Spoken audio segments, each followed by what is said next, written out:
Cari telespettatori, ben ritornati. Diamo parola ai sindaci, lo dobbiamo fare perché anche nel nostro territorio ci sono diverse problematiche, perché è appena uscito questo documento di economia e finanza, che in abbreviato è il DEF, che ha fatto mormorare a livello nazionale le rappresentanze dei sindaci sul territorio, quindi noi parliamo con ANCI, in modo particolare qui da noi con ANCI del Veneto, e vediamo di spiegare alcune dinamiche che non a tutti sono note. Riprendiamo il tema importantissimo, perché ormai giunge a scadenza, delle province, che ruolo vengono ad avere, le città metropolitane, che alcuni di voi ci hanno scritto non hanno compreso bene di che cosa si tratta, pur andando a elezione adesso, tra poco, del sindaco di Venezia, che diventa anche presidente della città metropolitana, per cui bisogna giustamente dare delle delucidazioni. E allora facciamo tutto questo, ma parleremo anche di altro, di tagli, di risorse che ci possono essere, di situazioni varie, con Elisa Venturini, ben ritornata qui con noi, vicepresidente dell'ANCI del Veneto. Grazie per l'invito. Grazie a lei di essere qua con noi, perché sappiamo che è sempre impegnatissima, poi in questo periodo ancora di più. Allora, prima cosa, vediamo un po' di capire, parliamo delle province, però il primo tema, anche per spiegare la connessione che esiste con città metropolitane. Noi la conosciamo, ma perché abbiamo spesso a che fare con voi e con tante informazioni, però certo, i cittadini non l'hanno ancora capita questa dinamica e dicono: ma se le province sostanzialmente esistono ancora, o se il tutto viene a coincidere con le città metropolitane, dov'è il risparmio? Perché tutto questo caos, e i dipendenti che fine faranno? Insomma, cerchiamo di capirlo meglio, e anche voi questo avete bisogno di chiarezza. Beh, per noi amministratori non è un periodo facile, perché poi amministrare in una situazione in cui ci sono variazioni continue è anche difficile avere dei punti fermi, prendere delle decisioni, perché sai che da un momento all'altro può mutare la normativa, quindi magari una decisione che prendi oggi, magari domani vedi che ha degli effetti diversi. Detto questo, la legge del Rio, la 56, che prevede appunto un cambiamento in termini di assetto istituzionale, prevede che le province vengano abolite e che vengano riconosciute delle realtà come appunto le città metropolitane. Nella fattispecie noi abbiamo la città metropolitana di Venezia, che viene sostanzialmente a ricalcare la provincia di Venezia. Ma non abbraccia niente di Padova? No. Esatto, quindi no, si ricalca esattamente quella che era la provincia di Venezia. C'era stata tutta una querela, se vi ricordate, nel passato, del fatto di pensare alle fusioni delle province, di città metropolitane estese, però si è limitato appunto ad un dibattito che peraltro in Italia, se noi andiamo a vedere anche gli atti normativi addirittura dei secoli passati, dei decenni passati, noi ci contraddistinguiamo per il dibattito. Quindi nel 1800, nel 1900, ecco, tutti gli atti parlamentari o comunque gli atti a corredo delle norme si contraddistinguono di questo grandissimo dibattito che poi ritroviamo nella stampa, salvo poi appunto vedere le riforme che magari non sempre tengono conto delle reali esigenze che poi noi abbiamo. Basti vedere la riforma costituzionale che c'è stata nel 2001, che ha creato tutta una serie di problemi tra le regioni e lo Stato e una serie di contenziosi con le materie dove si legifera entrambi, quindi ha creato una serie di contenziosi. Esatto. Quindi la situazione com'è adesso anche per le province? Allora, in teoria dovrebbero essere abolite, verranno eliminate a livello costituzionale, eliminando da quelli che sono gli enti che vengono riconosciuti. Salvo che pensare di eliminare dalla sera alla mattina un ente come la provincia, dove ci sono patrimoni di milioni di euro, che sono stati realizzati nei corsi degli anni, dei decenni, con centinaia di persone che fanno parte del personale, dove ci sono delle funzioni che vengono svolte, delle competenze che vengono esercitate. Quindi è difficile anche dalla sera alla mattina chiudere a chiave la porta della provincia e dire adesso non esiste più. Quindi siamo sicuramente in una fase di trasformazione, dove è stato deciso che l'ente non doveva più esistere o che in qualche modo si doveva trasformare. Noi lo stiamo vedendo e lo stiamo anche sulla nostra pelle subendo, nel senso che è anche difficile riuscire a continuare a dare dei servizi ai cittadini, perché poi il cittadino giustamente chiede, ma dall'altro lato non avere le risorse o essere seriamente in difficoltà perché appunto le regole cambiano e non capiamo bene come ci dobbiamo comportare. Sta di fatto che noi, come provincia di Padova, stiamo attendendo che la Regione Veneto dica esattamente quali funzioni possono ancora per un certo periodo essere esercitate dalle province, o se queste funzioni vengono esercitate dalle regioni. Ecco, ad esempio questo noi non lo sappiamo ancora, con delle conseguenze per quanto riguarda il personale e con delle conseguenze in merito anche alle risorse che vengono o che dovrebbero essere trasferite dalla regione alle province. Ecco, lei ha una competenza specifica in quest'ambito?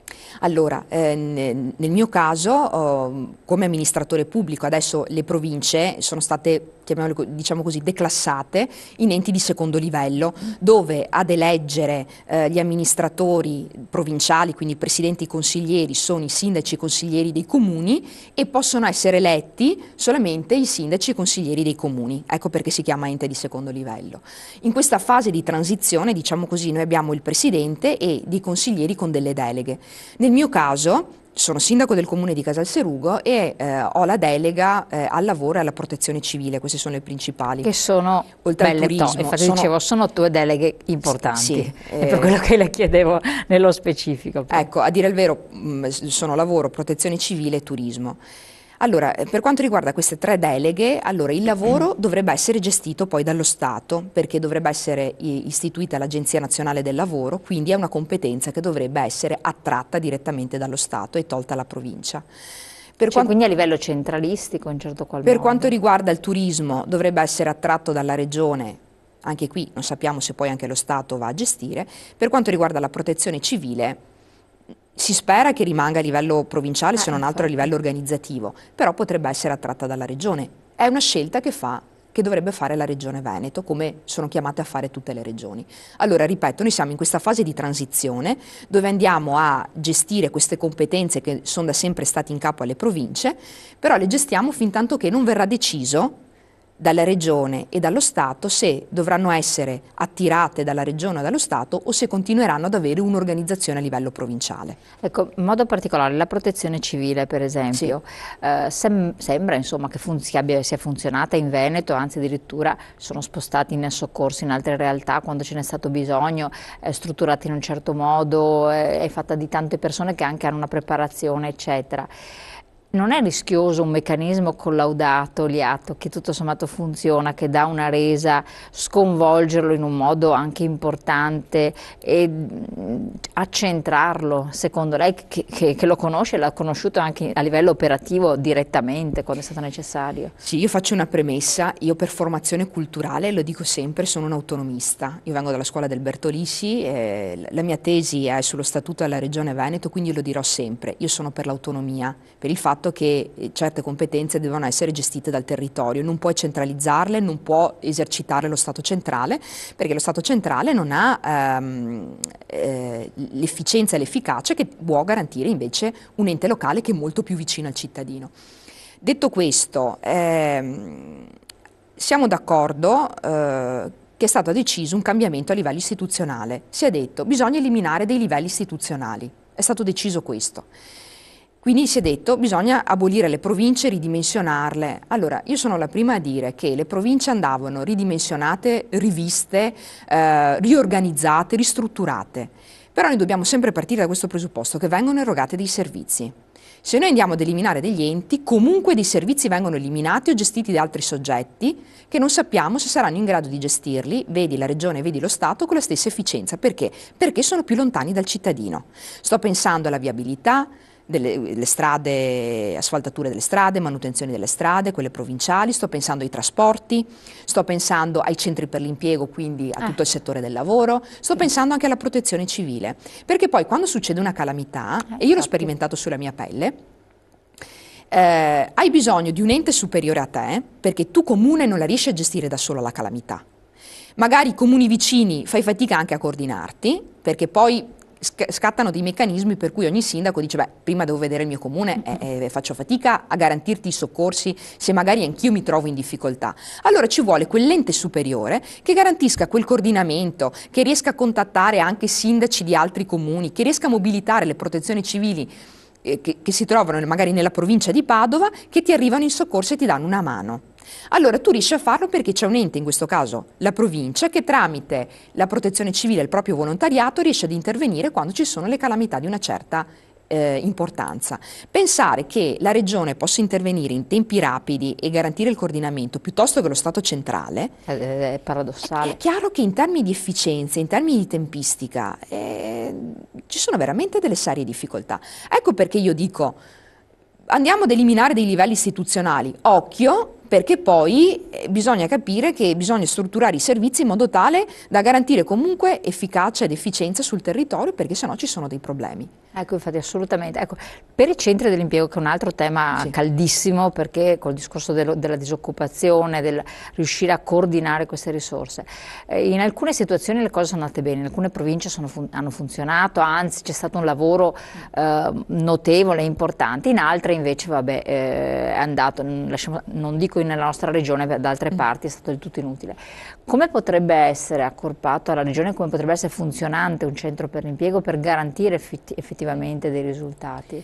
Allora, diciamo subito che i centri per l'impiego sono quelle strutture che a livello provinciale permettono l'incontro domanda-offerta, cioè la persona che cerca di lavoro, che è in cerca di lavoro, che è in stato di disoccupazione, si reca al centro per l'impiego, ma non solo, perché anche per il rilascio di certificati, per avere informazioni, da questo tipo di servizio.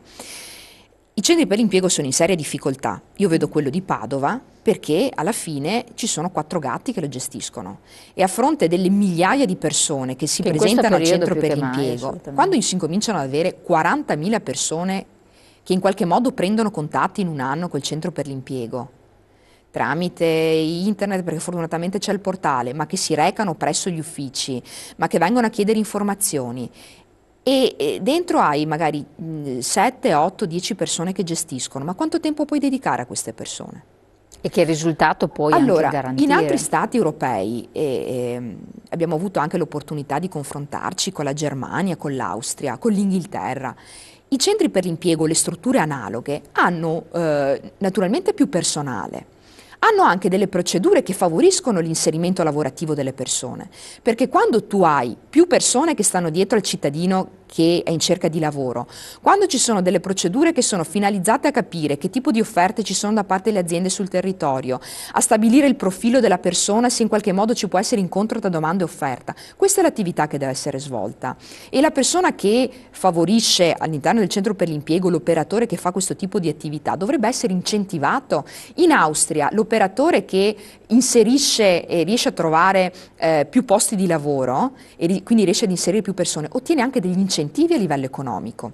Quindi voglio dire, è un sistema completamente diverso. Noi fino adesso in Italia abbiamo puntato tutto sugli ammortizzatori sociali, quindi sulle politiche passive. Sì.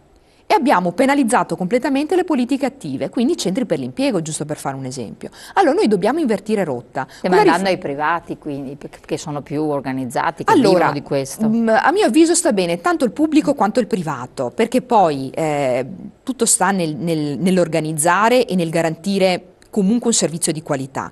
Il pubblico deve essere presente, perché a mio avviso il pubblico dà sempre una garanzia. Il privato opera, gestisce, fa bene, però il pubblico rappresenta sempre una garanzia per tutti. Allora, quello che io dico è, anche le riforme adesso del lavoro che sono in atto devono comunque guardare al potenziamento dei centri per l'impiego, al potenziamento delle politiche attive, cioè noi dobbiamo favorire l'inserimento delle persone. In altri paesi europei gli ammortizzatori sociali, sto pensando alle varie indennità di disoccupazione, sono anche inferiori in termini di entità rispetto all'Italia, però c'è una maggiore facilità nel trovare lavoro. Nel nostro paese invece, potenziando l'aspetto della passività, quindi il fatto di riconoscere magari delle indennità più elevate, non si potenzia invece l'aspetto di inserire le persone nel posto di lavoro, e quindi questo è il grande paradosso, il grande problema che noi dobbiamo affrontare a livello di riforma del lavoro. Ecco, a proposito, vista dal suo angolo prospettico, questa riforma del lavoro come le sembra? Allora, sicuramente presenta degli elementi positivi. Il fatto che ci sia una flessibilità d'uscita e soprattutto che ci siano degli sgravi contributivi facilita dal punto di vista delle imprese e delle aziende il fatto di assumere delle persone a tempo indeterminato. Noi lo vediamo dai dati dei primi mesi. Allora, non è vero che la crisi è passata, non è vero che c'è questo grande cambiamento, che ci sono grandi assunzioni, però qualcosa si sta muovendo. Io lo dico in base ai dati che noi abbiamo in termini di offerte di lavoro e in termini di tirocini che vengono sottoscritti, oppure di trasformazioni di alcuni contratti a tempo indeterminato. Allora, siamo usciti dalla crisi? No, sarebbe illudere le persone, non è vero. Però dobbiamo dire anche quello che sta succedendo in base ai dati che noi abbiamo, quindi qualcosa si sta muovendo. Allora, qualche segnale positivo ci dà fiducia, e quindi secondo me anche dà qualche stimolo in più anche nell'affrontare la situazione. Sicuramente non basta, perché come dicevo prima, il governo deve assolutamente potenziare le politiche attive, non può assolutamente bastonare i centri per l'impiego e tutte le strutture che aiutano le persone a trovare lavoro, perché quella è la nostra forza. Assolutamente, ma ad esempio il progetto Giovani, quelle iniziative non sono state poi dei successi strepitosi? Anzi. Sì, ma sa quanta garanzia c'è quanta burocrazia c'è dietro anche a Garanzia Giovani, i vari... Quindi torniamo sempre, cioè si fa noi qualcosa, abbiamo però si rende difficilissimo. questo grande problema italiano, e l'Europa, anziché agevolarci, fa peggio, perché anche l'Europa produce burocrazia e produce adempimenti, procedimenti, procedure. Anche lì c'è un apparato di tutto. Di tutto rispetto. Il nostro grande problema è la burocrazia. Anche le cose più facili diventano difficili. Vuoi che si verifichino degli episodi di corruzione, per cui a fronte di quelli cosa si va? A incrementare ed incentivare la burocrazia. Quindi diventa ancora più difficile per chi si vuole comportare onestamente, vuole seguire le procedure e dare delle risposte anche ai cittadini. Perché la nostra finalità come amministratori è quello di dare delle risposte, è che tu come amministratore ti devi tutelare e devi rispettare le regole. E questa è la grande difficoltà, quindi da una parte il cittadino che giustamente ti chiede, dall'altra ci sei tu amministratore che dici ma io devo rispettare anche le regole che mi vengono imposte. Infatti come conciliare questo? Perché lei conosce benissimo i cittadini, gli imprenditori, vive il territorio, quindi rappresenta, adesso è vicepresidente dell'ANCI, però è stato sindaco, è sindaco tuttora, eccetera.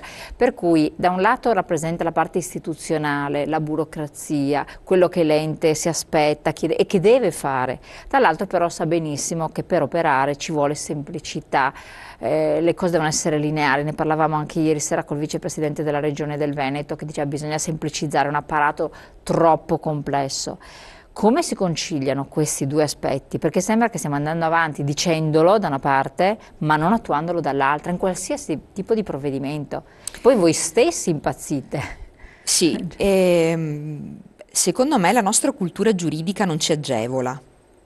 Nel senso che l'Italia è la culla del diritto, ricordiamo che il diritto romano parte da qua, e l'apparato legislativo, la struttura istituzionale che ha dato Roma, ce lo portiamo da retaggio. Ce lo portiamo da millenni. Allora, noi abbiamo una cultura giuridica che tende a spaccare il capello in quattro. Tendiamo ad avere norme su norme, codici, e quindi sicuramente, ripeto, da questo punto di vista non siamo assolutamente agevolati e diventa difficile intervenire. Però dobbiamo farlo questo cambio di mentalità. Noi non siamo anglosassoni, non siamo tedeschi, che hanno sicuramente un apparato molto più semplice rispetto al nostro, però dobbiamo sforzarci per diventare un po' come loro e per riuscire un po' a semplificare anche dal punto di vista normativo. In che modo, secondo me, noi amministratori tentiamo di andare incontro al cittadino e nel contempo di rispettare le regole? Stando sul posto, cercando di essere presenti. Mi spiego meglio. Come sindaco, io vedo che gli uffici tante volte sono in difficoltà perché ci sono un sacco di adempimenti da seguire, decisioni da prendere, si fa fatica anche a capire qual è la priorità perché tanto c'è da fare, tanto deve essere realizzato.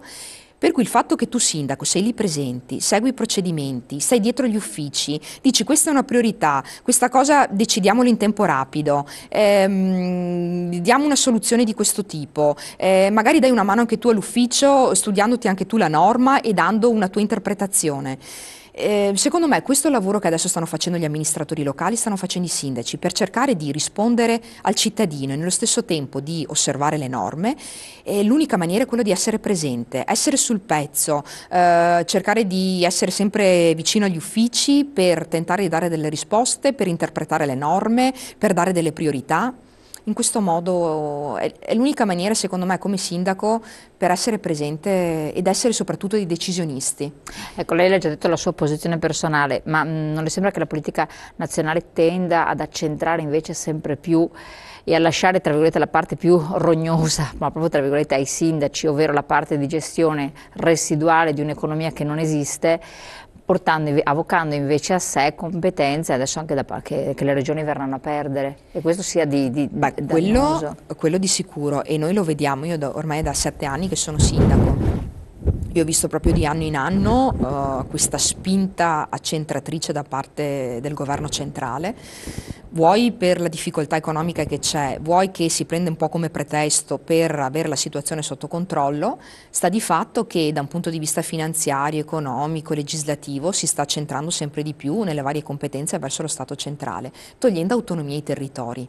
Ma è perché l'Europa che ce lo chiede? E quindi Roma deve eseguire? Ma io non so perché... se sia tante volte comunque anche un pretesto da parte dello Stato centrale, quello di dire ma ce lo chiedono gli altri, perché poi in realtà adesso ad esempio ci sarà anche la riforma per quanto riguarda la normativa sulla protezione civile, quindi abbiamo un riordino delle disposizioni legislative in materia di sistema di protezione civile. Giusto, anche lì io non vorrei che questo fosse preso come pretesto per accentrare a livello statale anche la gestione della protezione civile. Questo è stato un po' ecco, allora paventato. noi abbiamo fatto presente come ANCI, quindi come Associazione dei Comuni, ANCI Veneto, che la nostra volontà è quella che lo Stato centrale non venga a gestire anche la protezione civile sui nostri territori, sapendo noi quali sono le esigenze e le necessità che abbiamo. Allora io dico, come ANCI, cioè come Associazioni dei Comuni Veneti, non è questione di lamentarsi, adesso anzi io ringrazio per questa opportunità che mi viene data oggi di essere qui presente, non è quella di lamentarsi, è quella di spiegare ai cittadini com'è la situazione, perché tante volte si conosce la realtà solamente da un determinato punto di vista e invece è giusto che il cittadino conosca anche dal punto di vista degli amministratori le difficoltà che noi abbiamo. In questi anni abbiamo fatto le nostre piccole battaglie, dei risultati li abbiamo ottenuti, naturalmente difendendoci strenuamente nei confronti anche dello Stato centrale, perché tante volte ti trovi veramente dei muri davanti dove è difficile riuscire per il proprio territorio a portare a casa un risultato, però se non si fanno le battaglie per il proprio territorio, un amministratore pubblico è chiamato a fare questo. Ma quando voi avete cepito questi piccoli problemi, non tanto piccoli, cosa è stato risposto? Perché quello è sempre detto. Cosa è stato detto? Sì, ad esempio noi abbiamo questo annoso problema del patto di stabilità. Questi vincoli di spesa per cui i comuni, pur avendo quei pochi soldi, non li possono spendere perché ogni anno vengono imposti dei limiti di spesa, quindi fai fatica a pagare le aziende che hanno lavorato per te, le forniture, perché hai questo problema. Allora ci sono stati degli anni che, proprio perché anche qui c'è un continuo cambiare della normativa, ecco la difficoltà che noi abbiamo, per cui non riesci neanche a programmarti, ci sono stati degli anni dove hanno posto degli obiettivi, dei vincoli del patto di stabilità che ammazzavano i comuni. Allora, facendo le nostre battaglie, facendo conoscere all'opinione pubblica le difficoltà, andando a Roma nei tavoli istituzionali, spiegando com'è la situazione, facendo vedere a livello pratico, facendo i calcoli che cosa comportava la manovra che stava facendo in quel momento il governo, siamo riusciti a permettere dei cambiamenti, di modificare, però tu devi essere sempre lì ad interloquire con Roma, far presente com'è la situazione, rapportarti è un lavoro nel lavoro. Certo, ma è questo, cioè quando tu fai politica seriamente o attività amministrativa pubblica seriamente, devi studiare, devi partecipare ai tavoli, devi dire l'opinione del tuo territorio, devi sentire i tuoi cittadini. E questo richiede tempo. Pensare di fare l'amministratore pubblico a tempo perso, magari la sera, giusto un'oretta, non è così. Non riesce ad ottenere i risultati e questo è il problema di fondo. Quindi il nostro grande impegno è proprio quello di far sentire la voce nostra nei tavoli, soprattutto nei tavoli istituzionali, nei tavoli romani, perché poi ti fanno una leggina che sembra adottata tanto lontano, quindi a Roma, però dopo tu te la ritrovi sul territorio. Assolutamente, infatti. Questo è il problema. Ecco, il problema, che se ne parla più volte, di questa differenza tra comuni, non tutti, per carità ci sono quelli che operano meglio, quelli peggio, tutto, però comuni del nord Italia e quelli del sud Italia, che sono proprio in situazioni anche diverse. È dovuta a che cosa? Lei che è stata più volte anche a Roma, questa domanda gliela faccio, dopo le rispondiamo dopo la pubblicità, proprio perché tanti anche ci hanno scritto dicendo ma è possibile, siamo veramente un'Italia divisa in due o in tre, sono situazioni tanto diverse, quindi lei che ha toccato con mano, perché giù si fa sistema e da noi invece no? Punto di domanda, andiamo in pubblicità.